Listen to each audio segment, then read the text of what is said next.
Thank you for listening to this episode that is part of the Spark Media Network that can now be heard on the Edify app.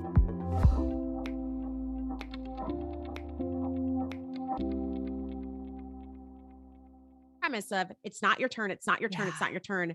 And I realized, no, all those days that I thought it wasn't, it actually was. Because who I am when it's perceived to not be my turn is actually more important than who I will be when it is. Hey there, friend. Today is a super interesting conversation with my guest, whose name also happens to be Heather, Dr. Heather Thompson Day. She's an interdenominational speaker. She's been a contributor for the Religion News Service, Christianity Today, Newsweek, Barna Group. She's been all over the place, but she's an associate professor of communications at Andrews University, and she's just written a book called It's Not Your Turn. Friends, we have a fascinating conversation about comparison and waiting and relationships with other women. You guys, there's so much good stuff in this interview. You are going to love it. But there's one part that I saved for our Patreon community. Heather gives, I guess, a secret about how to make sure you take action. It's called the 5-second rule. You should go to the Patreon community and become a patron of the Compared To show, and you can hear that very special segment that's for patrons only. If you want to know more about the Patreon community, go to comparedtowho.me/podcast and scroll down, and you can find out more information about how to be part of that, or click over and join there. Now, enjoy today's show.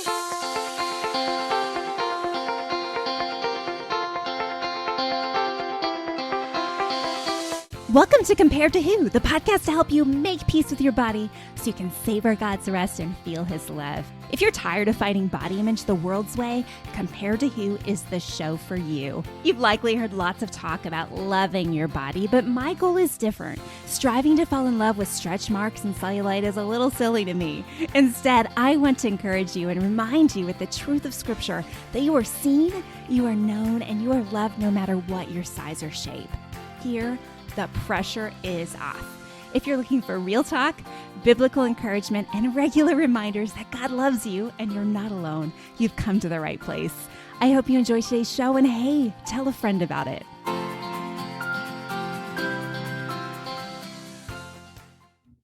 Heather Thompson Day, thank you for being on the Compared to Who show today. I am honored to be here. Well, I heard you on another show, and I was like, I need to have this woman on my show because you were taking a unique angle. Well, it shouldn't be unique, but it is unique for some reason. But you were taking a unique angle, a fresh angle on something that I know most, if not all of the listeners to the show struggle with. And that is waiting. And mixed in there, you have some comparison and, all those things. But, I would say, as I've read your book, your latest book, you've got several, but your latest book, It's Not Your Turn. Really the theme that stuck out to me was how to wait well. Yeah. As part of it. But you said something early on, and I think this may be just the best place for us to start today, because I'm hoping you can share with us what would prompt you to write a statement like this, and then maybe how God has started or really is in the middle of helping you in this process. But you said, I realized I hindered my own prayers by trying to block someone else's blessing. My refusal to just shut up and clap wasn't decreasing their success, but I do think it prevented mine. And then you said, the best thing that ever happened to my faith was watching other people open packages I had ordered. Yeah. Woo! That's hitting someone right now. Like, how can that be? So Heather, what's your story? How did you get there? Yeah, so I'm a professor. I teach communication at a university, and that actually where I can remember the moment where that first hit me. And it unfortunately wasn't because I was being super self-reflexive on myself. I sit and I talk to students all the time, and I kept seeing this theme with more so my female students who would sit down and just feel really, deal with a lot of jealousy and all this stuff with their female friendships. And then at the same breath, feel frustrated by what God wasn't doing in their own lives. And I realized that's me. Mm. I just had this moment where I realized we are all, and I teach at a Christian university. So like, we're all children of God and we are all on the same team and we don't act like it. And I wasn't acting like it. And so I just I think it just started for me with being honest about it. And I don't know that I've graduated from jealousy. And I think I thought I would. Honestly, when I even was writing this book, I think I thought I had a handle on it. And then it came out. And I think all that happens is, and it's done really well, but what happens is you meet other people who are doing really well. And so your own goalposts for your own life just keep moving because now I'm surrounded by new people to compare myself to. Right. Right. Absolutely. And so it kind of caught me off guard. I can remember maybe 2 weeks or 3 weeks after the book came out, being caught off guard by this deep feeling of jealousy again that I hadn't experienced in several months, probably because things were going really well. And so I just went to the Lord and I said, Lord, I just was like, God, I don't want to be this person, like sincerely in my heart. I don't want to be somebody that is threatened by awesome, wonderful testimonies that you are giving other people. I don't want to be that person. And I just was like laying it before God in my room. And I felt like the Holy Spirit said to me, I never asked you to stop being human. I just asked you to stay in a relationship with me. And that has been this little transition in my life again. And this has only been in the last 6 months since the book came out, where I'm like, so maybe being a fully devoted person or being somebody of integrity doesn't mean I stop struggling with all the same things I struggle with. Maybe it's just that I am better and quicker at redirecting my own thoughts. Right. Absolutely. No, I mean, I totally agree. I wrote The Burden of Better about comparison, and the same thing happened to me. I'm like, oh, I'm so much better about not comparing myself to other people now. Like, it's just amazing how free I am.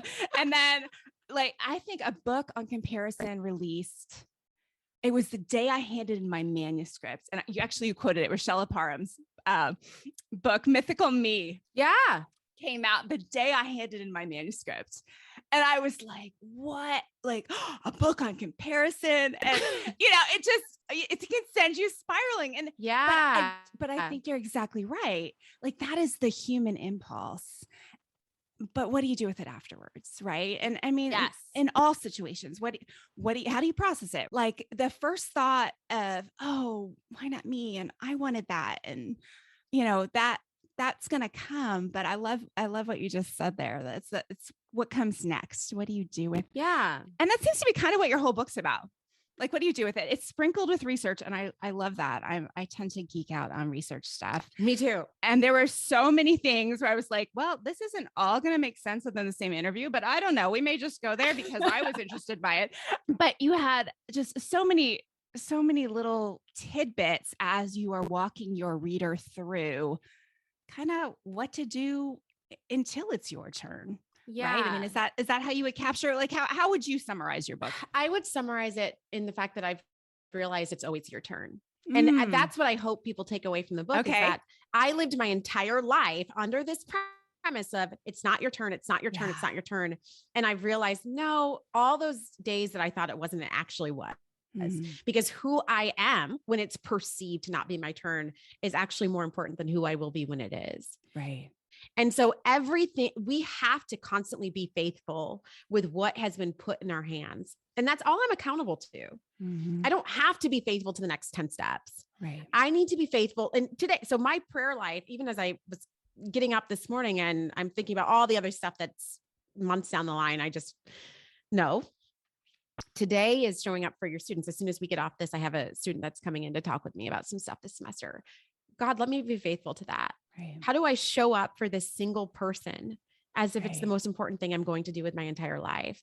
And it is always your turn for that. And I think what has happened for me as I've started approaching life this way, I'm about 3 years in to doing this now, is I don't ever anymore feel like there's no purpose because I see it. Yeah. There's a purpose to my lunch. Right.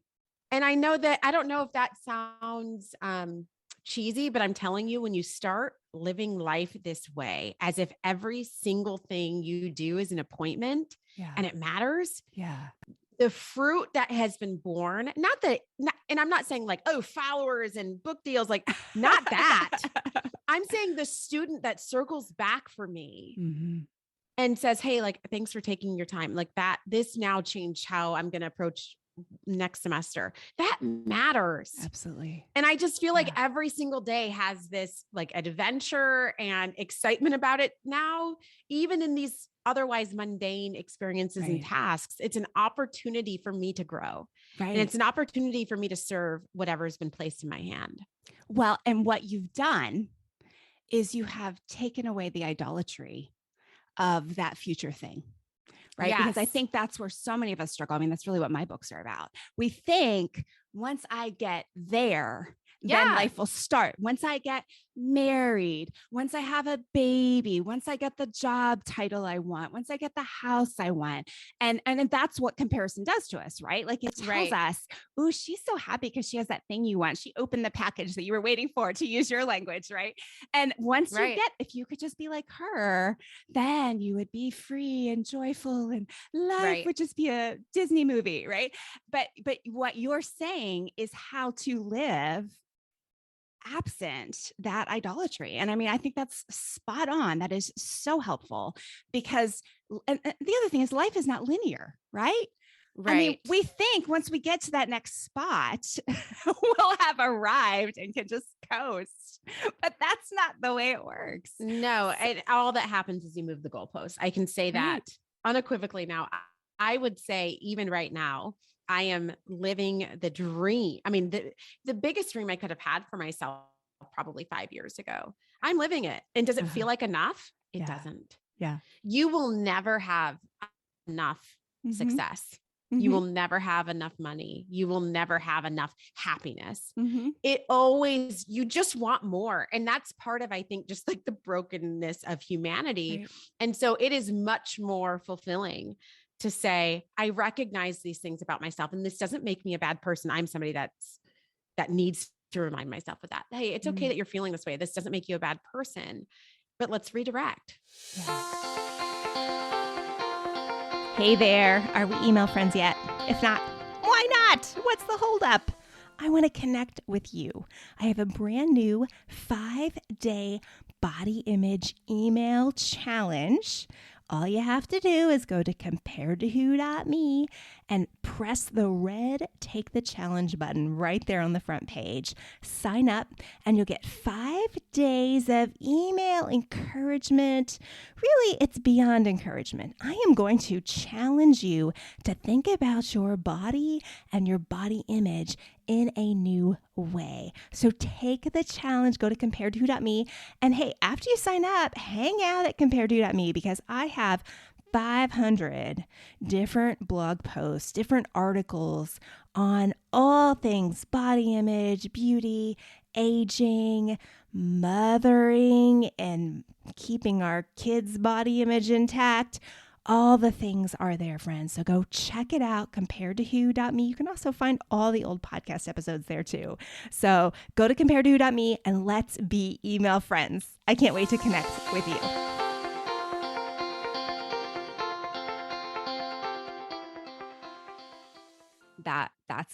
That's the trap of eating disorders.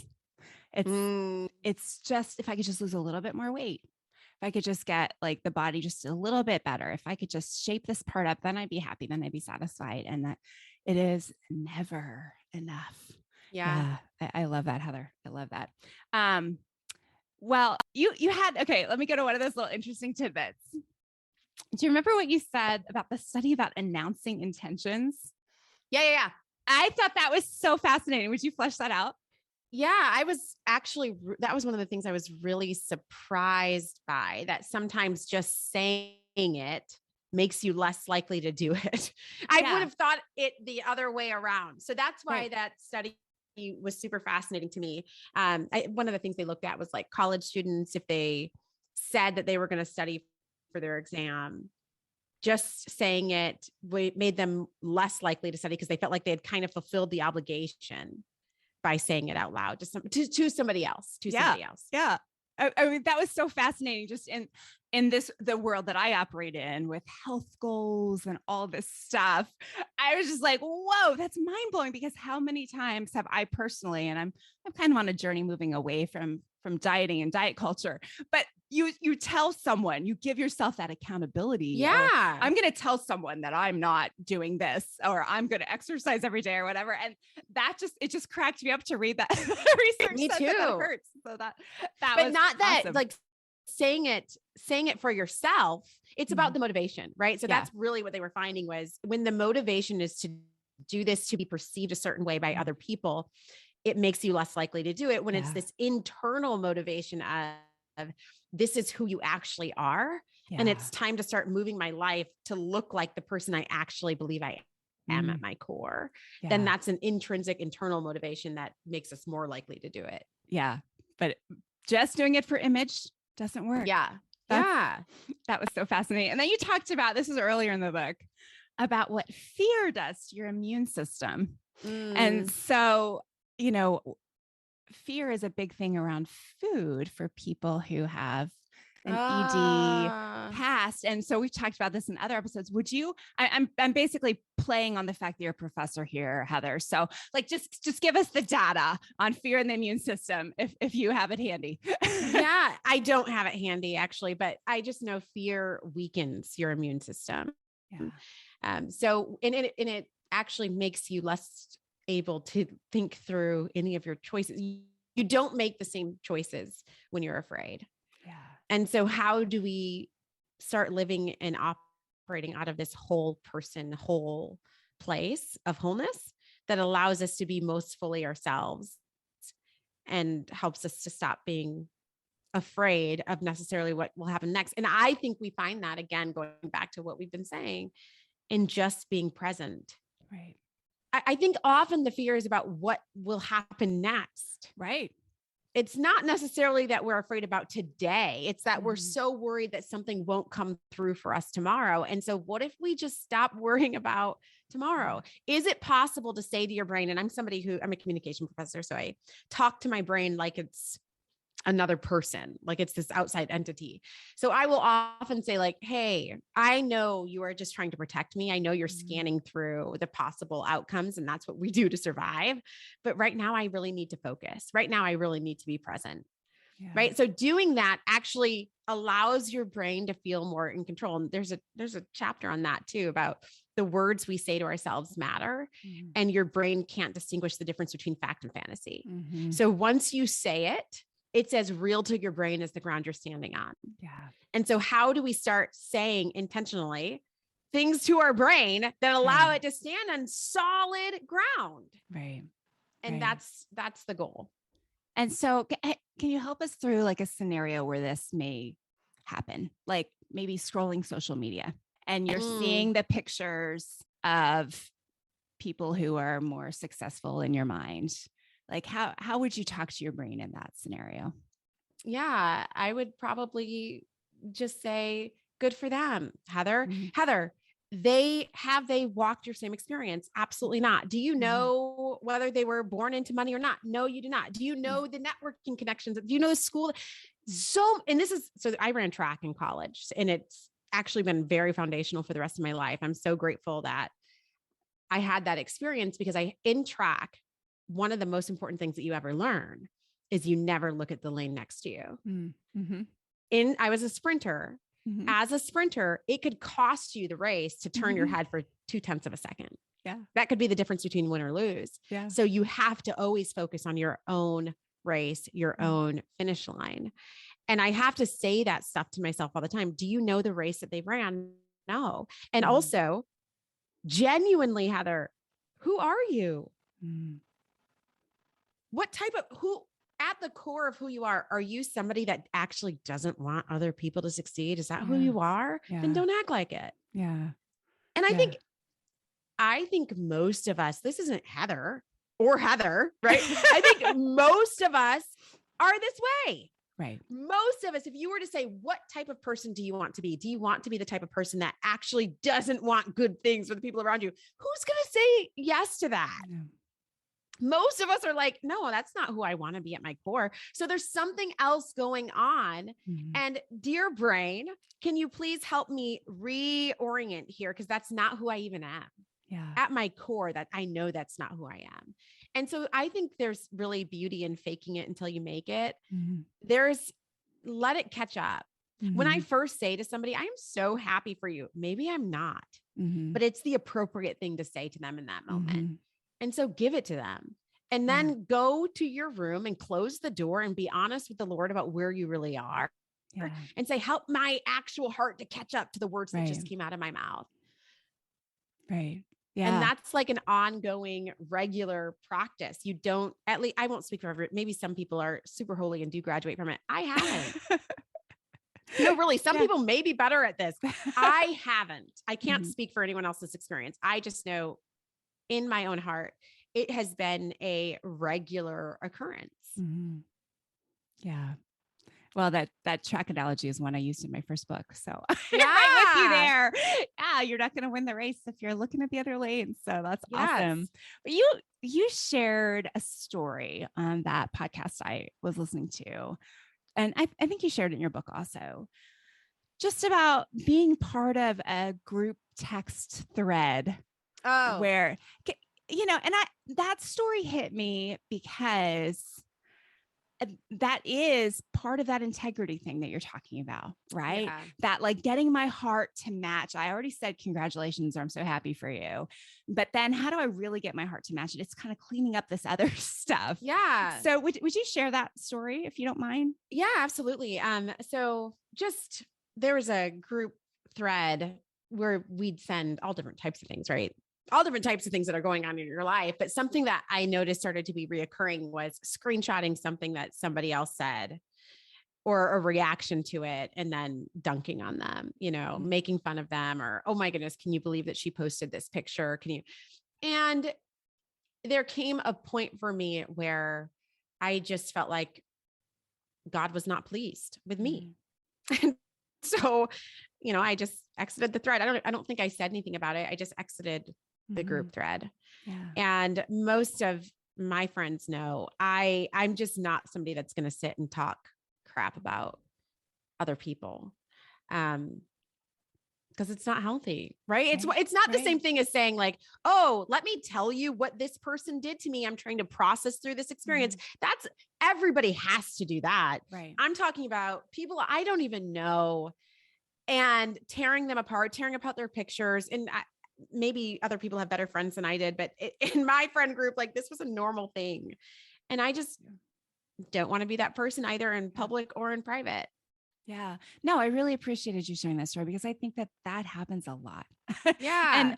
And I mean, moms that are listening, like, we have to set an example for our daughters too. Right. Like I have tried to be so careful about that recently. My daughter's almost 14, but just like, she's watching how I speak about and how I relate to other women.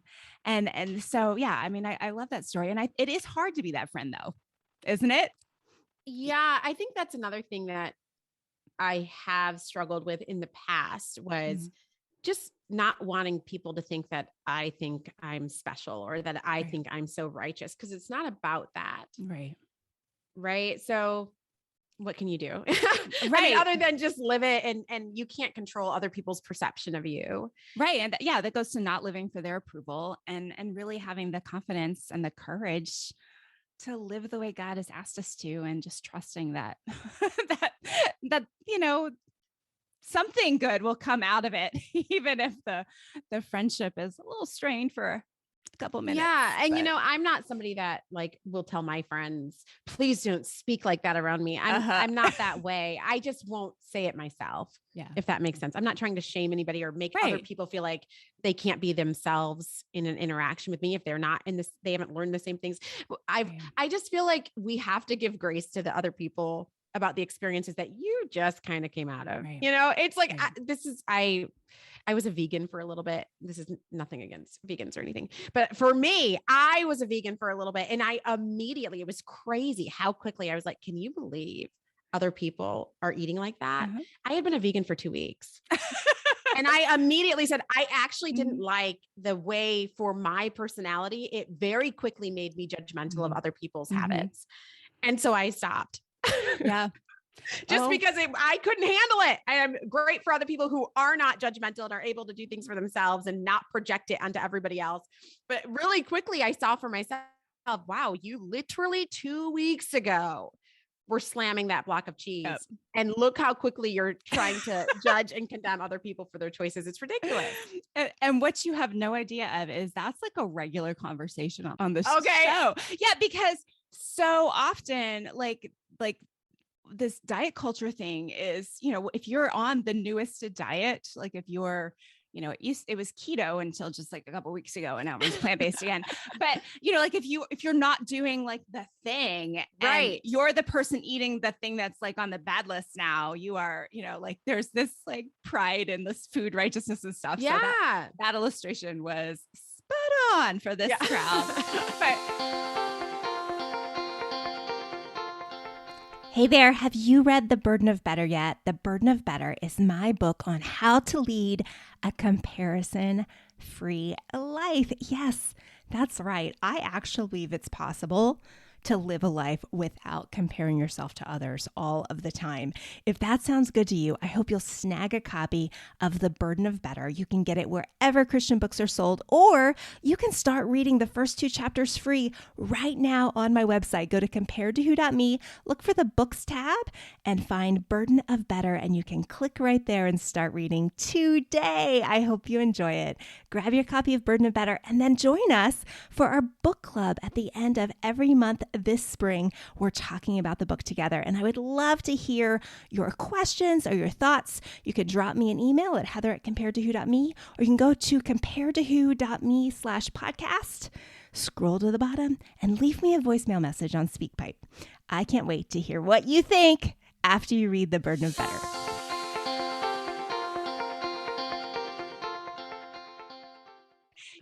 You said something earlier in the book though about slowing down. And I think it was your mentor maybe that encouraged you to slow down. And I think to your point about like, it's always our turn and we're missing these small moments because we are looking for that, the big break is how I would call it. You're always looking for a big break. We're always looking to be discovered, right? Like, this is the thing that's going to change my life. But your mentor encouraged you to slow down. Could you kind of fill that out a little bit? Yeah, it's one of my favorite. I have tons of things that he said written down. But one of my favorite things that he has said to me is, you'll get there quicker if you slow down. Mm-hmm. And I remember when he first said that, feeling really didn't even understand, felt very uncomfortable with what he was saying. And as I sat on it, even just right now, I canceled all my speaking engagements from January through until June or something. I'm just realizing that it is so important for me to operate out of this place of wholeness, is what I call it. Mm-hmm. This place of, I think you said it earlier, where I'm not needing to prove something to myself through affirmation from other people. Yeah.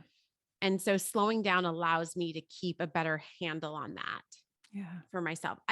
Because of the work that I do, because I'm in Christianity, right? Mm-hmm. Do I really want to go speak somewhere because I desperately need to know that I can? Mm-hmm. Or do I want to speak somewhere because I feel like God has really given me this important message and it matters? And I just think it's all going to go better when I do it from a place of contentment within my own life. Yeah. And I don't know that everybody has the desperation personality trait that I do. But I do. I can't help that. I'm naturally, I've always been this person. Yeah. That I'm an Enneagram 3, for those who know the Enneagram. So I'm naturally wired this way. And so I think for me, it's something I have to be extra cautious of. It's boundaries in my own life. Right. Right. Always comes back to boundaries. Yeah. We say that a lot on this show too. But I'm thinking also, I mean, not all the listeners are going to relate to the speaking thing, but I think we can all relate to, and we talked about this a couple of weeks ago on the show, there's things that you're called to and things that you're capable of. Right. And I know my default in the past was like, well, if I can do it, I'm capable. Like I should just say yes to all the things, because to your point, the desperation that if I say yes to more things, then more people will love me, and more people will clap for me. And, like all the things will just make everything better. And it never works out that way. Right. Because you are, just shaving off little parts of your soul every time you do that. And really maybe even to connect to the it's not your turn like thesis, if you will. Like when you're doing all the things, you are not allowing for God to use other people in areas maybe they're called and gifted. Not that we're stopping God, right? Like, we don't have the power to ruin his plans. But what if it was someone else's turn to have that responsibility of the PTA, or, to run that bake sale or whatever. And you're like, well, I'm the person who always does it. So this is my job. I have to do it. And, just letting go. I love the principle there of slowing down, letting go, and letting others sometimes. Right. Yeah. And also just running a race you can actually maintain. And right. Because you can't run at 50 miles an hour your whole life. Right. You will end up, we make really bad choices when we're tired. Mm-hmm. And so I just this morning, I'm in First Kings. And so I was just reading, where Elijah goes, and literally the angel says, rest and eat, or else the journey will be too much for you. Mm-hmm. That's the actual quote. And I read that and I underlined it in my Bible because it's just so applicable. We have to. The ministry of absence is a real ministry. There's a ministry of presence, but there's also a ministry of absence. And it's important for me to remind myself that I am not God. Yeah. And I think especially anybody who's in a serving profession will understand this. For me as an educator, it's very easy to fall into this belief that if I miss something, everything crumbles. Right. And I've had to realize you're not God. You're not God for these students. You're going to just be a really good teacher. You're going to you're going to serve with what you have, but there's going to be times that you can't save. You can't, and it's not your job to save them, right? It's my job to facilitate and to mentor, and hopefully point them and give an example of a Christ who can save them. And so how the best way to live that out is not to be there for people's every single beck and call and need, but is to also demonstrate for them the ministry of absence, because the same God that you say you understand and believe in now because of X, Y, and Z of how I live, you have access to that. I should not be between you and that God. Right. Where do you learn what it looks like to pick what is it says in scripture? David learned how to strengthen himself in the Lord. May each of us have that experience. And when we help people on that journey, that's something now they can sustain. Right. And then they get to go do it for other people. Yeah. Preach. I'm with you. Good. And then also being able to, when we say no, I just had an organizer right yesterday, and I gave 5 names of other people that can go. I remember the times that people did that for me. I know who it was. Right. I remember the people who said, I'm not going to be able to do this, but I'm going to recommend Heather. And it changed my life. This is going to make me cry. It is so important that we create space and create turns for other people where we can, in whatever field we have. For me, if that's teaching and you can't do it, is there another professor that has a heart for students that you can say, I really think if you talk to, at my work, it would be Dr. Caldwell. If you talk to Dr. Caldwell about this, I think you guys would really connect. Like just setting other people up for their own success. But you can't live in fear to do that. Right. Because I think what stops us from doing that is I'm afraid if I give you this connection, or if I give you this opportunity, well, and it's scarcity mentality, right? If I give you this opportunity, then like there won't be anything left for me. And I mean, in this author world that we're in, it is very clear how some people live that way. And some people don't. And, like we talked about at the beginning, it is hard sometimes. When I saw Richella's book come out on comparison, I was like, no, there wasn't like a whole lot out there. Now there's a new thing. And it had like the prettiest cover ever. I don't know if you actually have the physical book. I did. It has like the prettiest cover ever. And that day, covers. That's a big one for me. Covers. I get that's a trigger for me. I get really jealous of people who have a really good cover. covers. Oh, it's an ingenious cover. It's like a cell phone, and it just, for the people who haven't seen, it's like a silver magnetic kind of cell phone. You kind of like look at it and you're looking at yourself. It's just ingenious. And I struggled that day. I really did. Yeah. And then the next day I felt like I was talking to God about it, and he was like, you're going to have her on the show. You're going to interview her. You're going to let her talk about her book. And even like the wrestling, and she and I talked about this a little bit. So if she's listening, this is going to be news to you. Yeah, but we touched on it a little bit. But like the wrestling match of, the first time I picked up her book, right? I'm doing kind of exactly what we talked about. I picked it up. I'm like looking for everything wrong with it, right? Like I am your friend with the social media posts, right? Right. Like, what's wrong with it? Like, where do I disagree? What don't I like about it? Right. And then I think our interview was like a couple weeks later. And I needed to sit down and look through it again to be prepared. And God had just softened my heart so much. And I was like, oh, this is a really good point. I'm undermining. Yeah. And so by the time we did the interview, I did feel like I was at that place where I could be like, I like this book.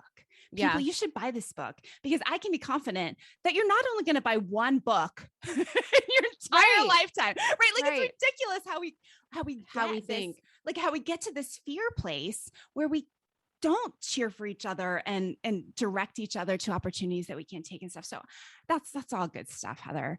Well, I have to tell you, go ahead. I had one of my good friends is Annie F. Downs, and something she said to me recently that goes with this conversation is, we were talking through some stuff and she's like, I really think you should talk to a therapist. And I was like, I have a lot of really great friends and relationships. So I don't know if that's something I need. And she said something that was just so good that I want everybody to hear. She said, therapy is just about getting a clear vision on your life and your own thoughts. Yeah. Everybody needs that. Yeah. Everybody should want to have clear vision.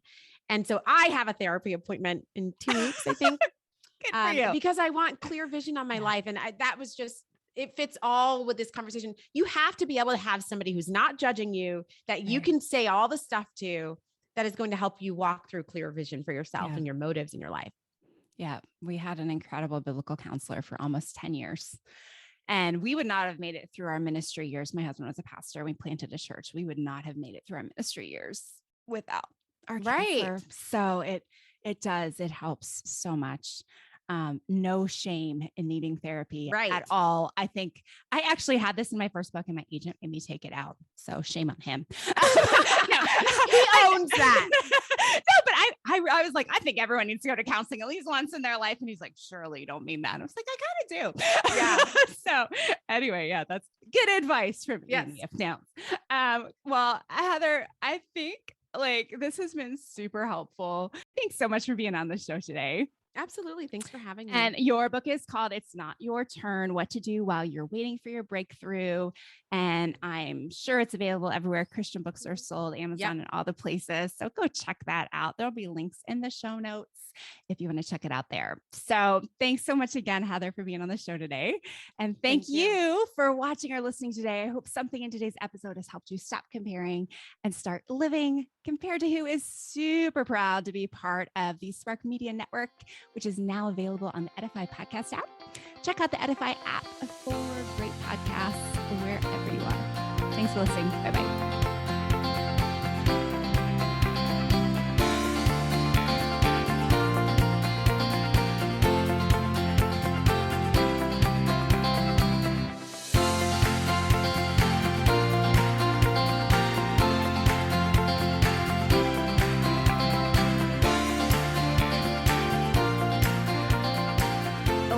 Before you go, if something from today's show blessed you, may I ask a huge favor? Leave a review on your favorite platform. Seeing your 5-star reviews is a huge encouragement to me. Not sure how to do it? You can go to comparetowho.me/podcast, scroll to the bottom, and you'll find all the information. And while you're at comparetowho.me, check out some of the more than 500 articles on there about body image, comparison, all the things you're thinking about. Plus, you can find out more about my books, or you can grab a time for a free 10-minute call to see if coaching is right for you. I'm so honored to be a part of your journey out of body image and comparison frustration, and I can't wait to hear how God is working to set you